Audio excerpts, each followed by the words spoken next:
Buen día, docente.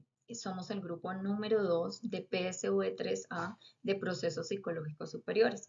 Este grupo de trabajo está conformado por Linet Viviana Rivera Murillo, José David Aparicio Rojas, Mónica Eslendi Velázquez Ardila y quien habla, Mergelina Rincón González.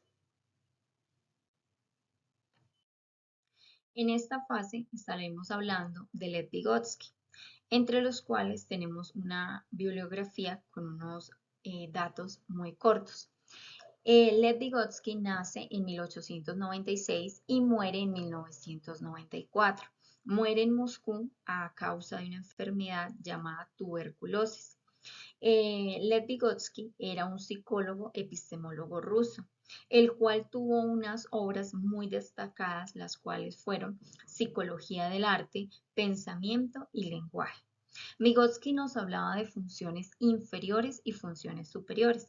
Las funciones inferiores son aquellas interpsicológicas, que son actividades naturales del ser humano, determinadas genéticamente, como lo son la memoria, la percepción y la atención. Las superiores ya son conocidas como intrapsicológicas. Estas son conductas ya desarrolladas y obtenidas mediante la interacción social que ejerce el individuo. También se nos habla, en este autor se nos habla de la teoría sociocultural. Vygotsky consideraba que esta teoría era el aprendizaje que se formaba durante los primeros años del ser humano, el cual estaba apoyado en el entorno social, por lo cual el aprendizaje ocurre durante ese intercambio que hay del sujeto. Allí, en ese intercambio social, se obtienen nuevas destrezas y se contribuye a ese conocimiento personal que se está obteniendo. Vygotsky sostenía que la comunidad y el lenguaje juegan un papel central en el aprendizaje del individuo. En algún momento, Jean Piaget concluyó que el desarrollo cognitivo en los niños ocurre por etapas. Pero Vygotsky se opuso a esto y rechazó por completo sus ideas porque él consideraba que el desarrollo no estaba determinado de esta manera, sino que se daba durante la interacción que tenía el ser humano con su entorno social. Él nos habla de unas funciones elementales mentales, las cuales son la atención, la sensación, la percepción y la memoria, que algunas de ellas hacen parte de las funciones inferiores, con las cuales ya nace el ser humano. También nos hablaba de la zona de desarrollo. Esta zona de desarrollo él la dividió en tres etapas. Estas etapas, ¿cuáles eran? La zona de desarrollo real, la zona de desarrollo próximo y la zona de desarrollo potencial. ¿Cómo se puede aplicar esta zona de desarrollo en la vida educativa o académica de los estudiantes o aquella persona que quiere capacitarse? Se puede hacer de la siguiente manera. Se pueden hacer actividades de juego donde se lleve al estudiante a esa zona de desarrollo próximo. También se pueden clasificar actividades por nivel a lo largo del aprendizaje, a lo largo de ese aprendizaje que está obteniendo. También se pueden incorporar tareas en conjunto y no de manera unipersonal. O sea, lo importante es que el ser humano siempre esté interactuando para que pueda crecer, para que pueda ampliar su conocimiento, su aprendizaje, y esa interacción que lo que hace es enriquecer su conocimiento y su manera de comportarse o de manejarse en lo social. También trabajos de forma dinámica. ¿Por qué de forma dinámica? Mientras se hacen trabajos a manera de juegos, a manera de intercambio, entonces el individuo está teniendo un mejor intercambio social con aquel entorno que lo rodea constantemente.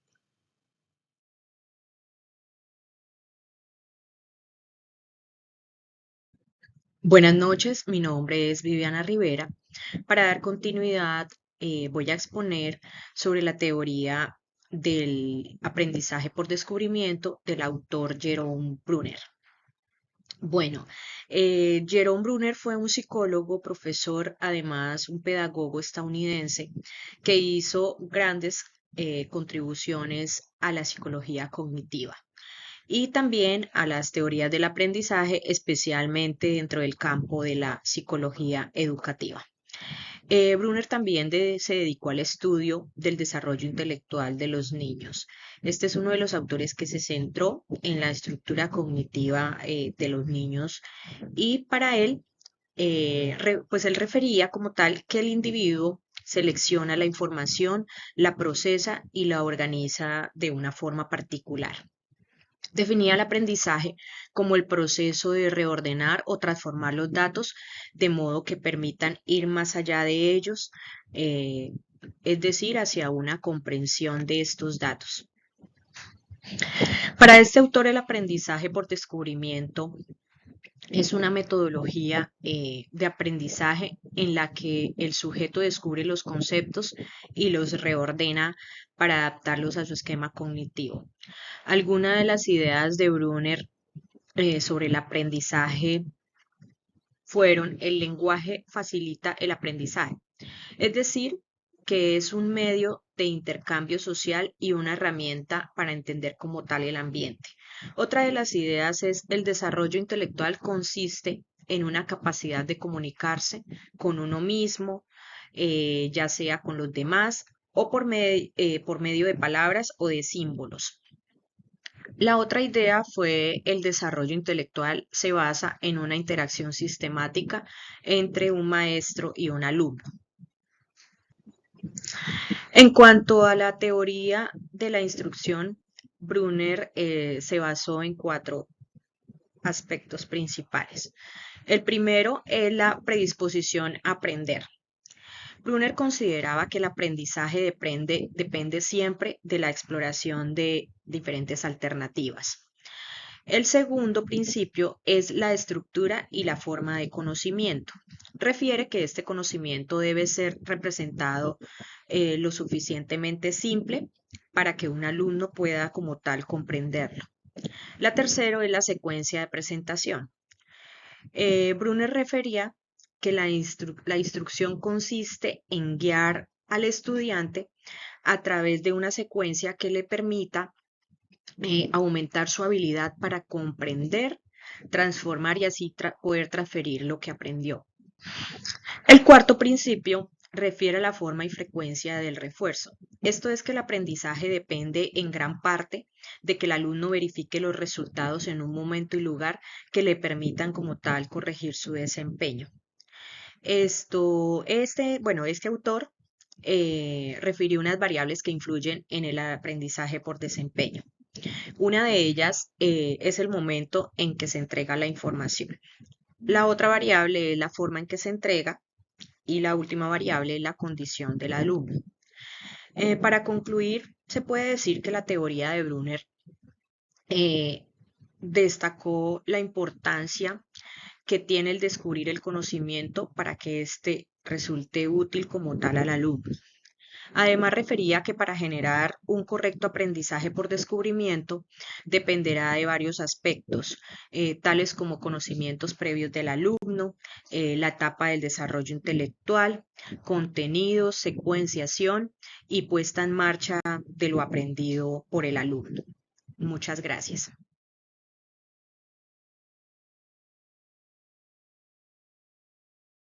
Buenos días, mi nombre es Mónica Hernández Velázquez Ardila. Voy a hablar de la teoría del desarrollo cognitivo de los procesos psicológicos superiores. A mí me correspondió el representante Piaget. Según Raimundo y Peralta, afirma que Piaget es el representante que respecto a su teoría sostiene. El sujeto es un organismo en desarrollo, no solo en sentido físico-biológico, sino en un sentido cognitivo. Desde un enfoque, el desarrollo busca estudiar los mecanismos de cambio que acontecen en los productos y en los procesos de la mente. Los conceptos principales son el aprendizaje. De acuerdo a Raimundo y Peralta, al mencionar a Piaget, ratifican que el aprendizaje se construye particularmente a partir de la relación en los que él denominaba pseudoconceptos y conceptos científicos. Raimundo y Peralta citan a Piaget. No habla de pseudoconceptos, sino que trabaja con el concepto del error.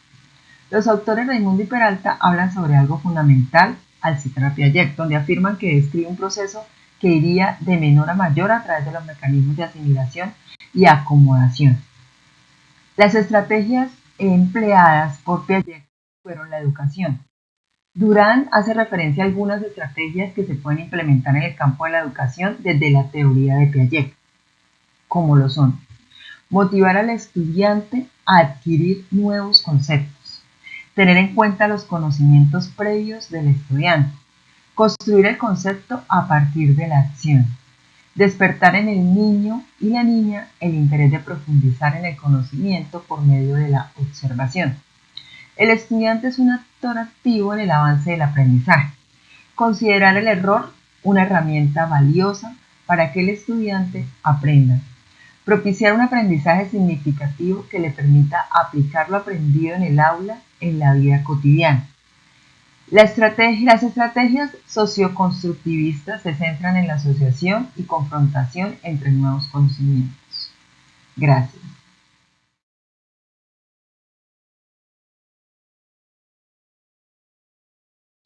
Hola, soy José Aparicio y el día de hoy les estaré hablando sobre la teoría del aprendizaje social de Albert Bandura, quien fue un reconocido psicólogo canadiense de origen ucraniano, un destacado catedrático en universidades de Canadá y Estados Unidos, y quien durante su trayectoria profesional recibió diversos reconocimientos de universidades de Europa y América por sus aportes a la psicología. Entre sus trabajos más importantes podemos mencionar su teoría de la autosuficiencia, en la cual nace a raíz de las propias vivencias de Bandura, quien durante su formación manifestó haber vivido algunas condiciones de desventaja educacional, lo cual llevaron a Bandura a tener un desarrollo educacional propio, así como una adquisición de autogestión para su mejora personal. Bandura es reconocido por su experimento del muñeco Bobo llevado en 1961, el cual fue utilizado para investigar y estudiar las nuevas formas de agresión que surgieron a partir de la llegada de la televisión a Estados Unidos. Para este experimento utilizó a niños que fueron expuestos a ya sea un modelo en persona, o un modelo en video, o ya sea una persona o una caricatura, en la cual este modelo agredía y regañaba a un muñeco bobo. Posterior a ello, el niño era llevado aparte para jugar y era expuesto a situaciones en las cuales el niño llegaba a frustrarse, para nuevamente ser expuesto al muñeco bobo y que el niño pudiera canalizar su frustración hacia el muñeco, siguiendo la misma conducta aprendida anteriormente. Con este experimento, Bandura logró demostrar que el comportamiento como tal no es hereditario o incluso no es genético, sino que se aprende ya sea por imitación o incluso se aprende al verlo de manera tan repetitiva. La teoría del aprendizaje social de Bandura surgió como una crítica al modelo conductista que predominaba en su época, afirmando que las personas aprendían por observación sin necesidad de una interacción entre modelo y observador, y que en este proceso había una participación de factores principales como los factores personales, ambientales y conductuales. Esta interacción entre estos factores es lo que Bandura llamaba el modelo de determinismo recíproco. Para entender un poco más el proceso de aprendizaje observacional, es un proceso en el cual el modelo guía realiza acciones o conductas sin la intención o la necesidad de enseñarla a quien lo rodea, en este caso al observador. Pero de igual manera el observador observa la conducta y aún así la repite. Algunos de los conceptos o roles que podemos ver en el aprendizaje observacional serían los modelos, el observador y el modelado. Los modelos, en este caso, siendo modelos vivos o simbólicos, modelos vivos nuestros padres o profesores, modelos simbólicos algún personaje de ficción al que admiremos, un héroe o un protagonista. Un observador sería el niño o la niña en la situación y el modelado sería la réplica de la acción, la repetición de dicha acción o conducta. El aprendizaje observacional tiene 4 fases: atención, retención, ejecución y refuerzos. En la atención, el observador selecciona y considera los elementos más importantes de la acción que realiza el modelo y mediante la observación discriminativa descarta lo menos relevante e importante que va a imitar después. Durante la retención, el observador adquiere la conducta a realizar y en ese caso clasifica, organiza la información importante y descarta lo que no necesita. Durante la ejecución, en este caso luego de organizar todo previamente, intenta imitar la acción previamente vista, pero muchas veces no se obtiene el éxito deseado, ya sea porque de pronto omitió algún detalle que no prestó atención o por la falta de experiencia al realizar dicha acción. Y por último, los refuerzos que pueden ser refuerzo vicario, refuerzo prometido y refuerzo pasado. El refuerzo pasado en este caso es cuando se adquiere una recompensa por una acción realizada, un prometido que sería una recompensa que se hará luego de que se haya realizado una acción. Por ejemplo, que si saco buena nota obtendré un regalo por parte de mis padres.